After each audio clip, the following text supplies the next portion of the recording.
షరతులు మన కుటుంబ సభ్యుల నుండి, బంధువుల నుండి లభ్యమయ్యే ప్రేమ షరతులతో కూడినది.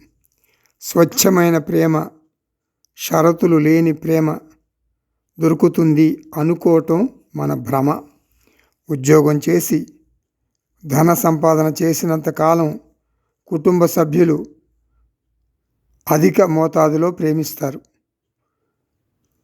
ఉద్యోగ విరమణ తర్వాత కుటుంబ సభ్యుల ప్రేమ తగ్గుతుంది. చదువుకోవటానికి దినపత్రిక కూడా ఇవ్వరు. కూరగాయలు తరగమంటారు.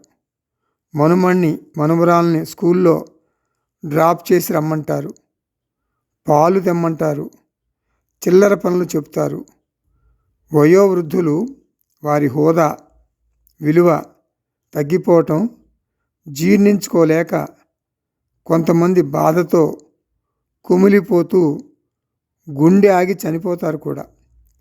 ఒకవేళ వృద్ధులు మంచానికే పరిమితం అయితే కుటుంబ సభ్యులు దేవుణ్ణి ప్రార్థిస్తారు.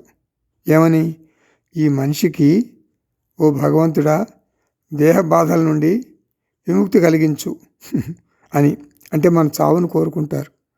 నిస్సహాయంగా ఆందోళనతో వృద్ధులు మరణిస్తారు. ఒక మాట చెప్పనా? భగవంతుడు మాత్రమే సంపూర్ణ ప్రేమను ఇవ్వగలడు అని మనిషి ఎప్పటికి తెలుసుకుంటాడో అంటుంది శాస్త్రం.